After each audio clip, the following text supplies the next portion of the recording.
Hello my dear friends, how are you?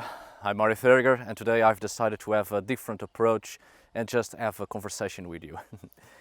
I'm going to tell you a story that this time didn't happen to me, but instead it's something in relation to my great-grandparents. This story will serve to illustrate the main message of this conversation, which is concerning the resilience of our ancestors. It's a story I have heard a couple of times, and it's one of those accounts I think about every time I feel tired and unable to carry on, or when I want to lie down and quit. So sometimes I think about past struggles of our ancestors, and even though it doesn't give me renewed strength, at the very least forces me to make that extra effort, that mental impulse to keep pushing forward and see things through.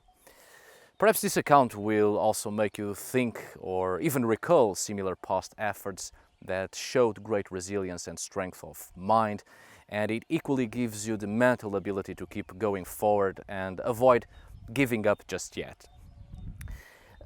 Let's not overly romanticize this, because not every effort will bear its fruits and the final reward isn't always waiting for us. In fact, I do believe that we should never expect a reward, and indeed our actions should be genuine and not only done aiming to achieve personal gain, right?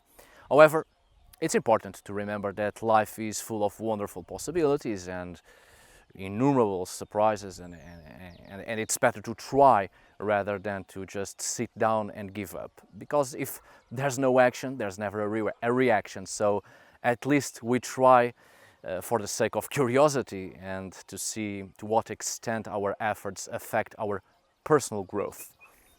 So, if you allow me, let's start today's conversation. Please. The story I'm going to share with you took place in the 1930s in the countryside, in a very remote and isolated village where life was always quite hard, and, well, as late as 20 years ago. I remember it. I grew up in this place. During my time there was electricity already, but it barely functioned as it should. So at night we used mostly candles. Water was heated in the fire, and we bathed with a piece of cloth soaked in hot water. The source of heat in winter was either the fire or hot embers inside a pan closed with a lid and placed beneath the table, and we would sit around it and cover our legs with a woolen tablecloth. I also distinctly remember still urinating into a bowl kept underneath the bed, and fresh water from a well or the village's fountain. So I can only imagine how hard it must have been for my great-grandparents when the floor of the house was still an earthen floor, a bathroom that was no more than a chamber pot, and the surrounding forest was much wilder and unforgiving. In a particular winter in the mid-1930s, my grandfather was struck by a sudden illness. He wasn't yet of an age to go to school, just a little child. The sickness grew in him in a matter of days, and nothing seemed to prevent it from spreading. A great fever took him until he almost utterly lost consciousness. So when nothing else worked, my great-grandparents decided to take their own son to the hospital. There was no doctors in the village, and all the traditional medicine wasn't enough to bring my grandfather back to health. I've been told my great-great-grandmother was exceptionally knowledgeable in herb lore, the grandmother of my own grandfather, but even she was powerless to banish whatever ailment that brought my grandfather to death's doors. The hospital was in the city. It still is. The nearest city isn't that far. It's about 3 kilometers as the crow flies. However, this is a remote village in the bottom of a valley. There are roads these days, but not back then. It's not a straight walk from village to the city, and it isn't just the deep forest, sharp hills and steep mountain ridges surrounding the village and cutting it from the rest of the world. It was also the wolves and wild boars, and during winter it is especially hard to climb the forest and pass over the steep summits and the many unseen traps beneath the undergrowth. But my grandfather was dying, so my great-grandparents went on foot through the forest and over the ridges to reach the city. They walked through the forests, carrying my grandfather and switching him among themselves, while at the same time delving through the trees, thick bushes and brambles and the tall vegetation where poisonous serpents inhabit, seldom trodden grounds and pathless ways, all the time on foot through mud and cold. Wolves aren't particularly dangerous and they do not usually attack humans. Back in the 1930s, there were still many wolves. Unfortunately, nowadays it isn't so. But it was winter and some wolves were surely starving, so they were near, prowling, lurking, smelling death. So it was always a danger many villagers would avoid, or at the very least not purposely walking into the woods without a good reason for it. No point in putting ourselves at unnecessary risk, right? But this was a necessary risk, a matter of life and death. My grandfather always said that his parents' ordeal left him with a very vivid memory to the end of his days. He died at the age of 90, and till the end he could still hear the fleeting and heavy breath of his parents carrying him through the woods as if he was there again. That sound was carved in his ears forever. Despite the difficulty they have made it, they had to, either that or give up on my grandfather. They reached the city, they reached the hospital, and my grandfather was cured by modern medicine.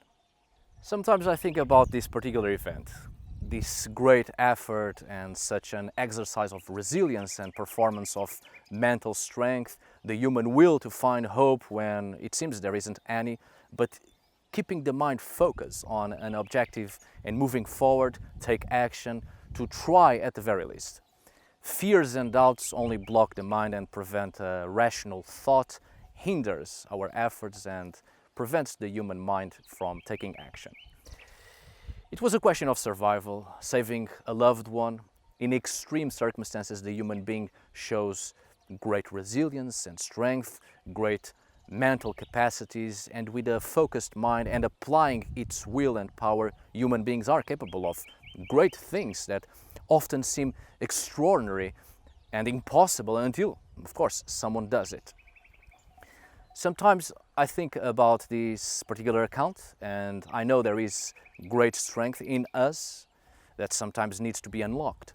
More often than not, such willpower is only revealed in extreme situations, but maybe we shouldn't wait to reach an extreme situation because it might not go as well as we expect, or at the very least, an extreme situation just augments the possibility of failure and we are not prepared and are forced to be ready at that very moment. So perhaps we should remember these stories more often and try to apply our great strength of mind, resilience and industriousness, believe in ourselves, self-reliance, not waiting for a greater external power to act on our behalf or sit down and pray for change or pray for success, pray to have hope, but instead believing in our own mental capacities. And even if there isn't hope, at the very least we have to try, because there's no knowing what can come out of our efforts. If we sit down and wait and do nothing, then it is certain nothing will happen and no help will miraculously fall from the skies and we are suddenly blessed. We must try. We must move forward always, even if there's a great chance of failure, but at least we must keep pushing forward. Because when we take action, at least the possibility of success is no longer an illusion. As tiny and fragile as it may seem, the very act of lifting ourselves and move forward to complete a task is already an act of hope, giving hope to ourselves. And each step isn't closer to failure, but to the possibility of success.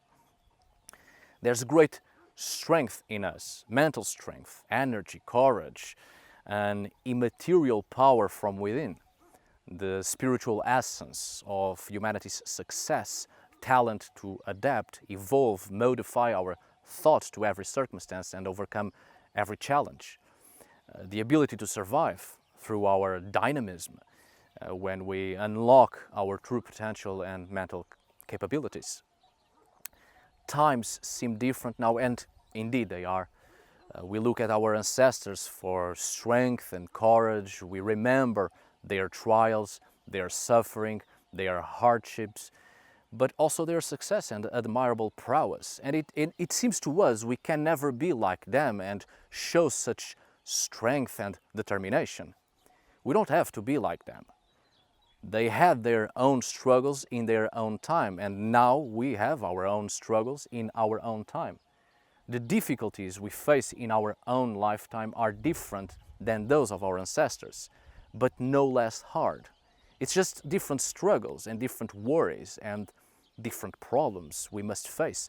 But let's not deny our own resilience and strength of mind and spirit, and let's not invalidate our own courage and success just because we are not struggling to climb mountains and delve into the forest in winter and run from wolves and stuff like that. The time of our ancestors has passed. We are not living in that time. We are not going back to it. We live here and now in our own time with our own struggles and aiming to survive in different ways and achieving different things. But we are still struggling. We are still fighting. We are still making a great effort to wake up in the morning and lift our own bodies and go about our own day and our own business, trying to survive in a different way, trying to succeed in a different way. But we are no less powerful or stronger or courageous than our ancestors. We are them, they are us, and we are ourselves. We mustn't forget that we are also unique with our own individuality, our own perception of life, under our own self-identifications. Things changed, everything changes, we evolve, and we are who we are and in our own existence and how we have to deal with the world and carry the weight of past traumas. We are still here and we are still fighting as well. There's no point in romanticizing our ancestors and build an idea of a bygone golden age when humankind was tougher, more resilient, hard and unstoppable. We remember the efforts of our ancestors not to invalidate our own strength or to show signs of weakness in us, but instead these stories should give us a fervent passion to live and to interiorize that there is great strength in us and we too can overcome our own problems of this time, of this era, of this life. Again, just because we are not digging the earth with our own hands to find a source of water to survive and building shelter with sticks and stones and mud, it doesn't discredit our own resilience and our inner strength and bravery. Struggles are struggles and we deal with them as best as we may. We strive to achieve the things that are important to us right now within the time, space and societies we live in. Passing through the same struggles our ancestors had to endure doesn't prove anything. If anything, it just proves that we went backwards, and that's not a good sign. We are supposed to evolve, and in our evolution we also have to face new struggles, new challenges, and we shall succeed for as long as we remember that we have great strength and potential within ourselves. You and I are capable of great things. You are capable of great things. Trust in that. Let's not compare our own struggles. Surely some people have a harder life than others and it can always be harder, but it can always be better too. One person may be fighting cancer and another fighting depression. There's no point in making comparisons and saying which struggle is worse than another. No point in invalidating each person's problems because such an attitude doesn't help in anything at all. It just creates frustration, and by invalidating someone's struggles and pain, it's even worse because the person will think they have no right to feel bad and in absolute misery. which just complicates things and pushes people away from others, into their own darkness, ever alone and deeper within their own misery. Different challenges affect different people in different ways. Instead of invalidating people's suffering and pain, perhaps we ought to try to understand their suffering and offer help, or at the very least letting them know that they are not alone, and we will do whatever it is within our power to help if there's any possibility to yet help. What matters is how we choose to act when presented with a challenge. And I am speaking as a person who once discredited other people's struggles and pain. And I apologize for that, I'm sorry. I'm a work in progress. I was hurting, confused, great suffering, and dealing with past traumas and dealing with the terrible violence of my thoughts and memories. And I was absolutely blinded by my own suffering and pain, that I couldn't possibly comprehend other people's suffering. So I discredited their own struggles and pain and their own traumas and the things they had to endure and are still enduring. We are all progressing in life, and I think we should have a little bit more patience and listen to others if we also want them to listen to ourselves. We don't have to be alone in this. We all suffer and we all struggle in so many different ways, and it affects us in different ways. We need each other, I think. You have me and I have you. And I'm sure we can survive this. Climb the muddy, wintry forest and go over the mountains and reach our objectives and be successful. At the very least, we have to try and keep pushing forward. There's a great power and resilience in you. Trust in that. Thank you for your time and patience, and I wish you all the best of luck in all of your endeavors. Strength of mind and spirit. Thank you for today. Farewell, my dear friends.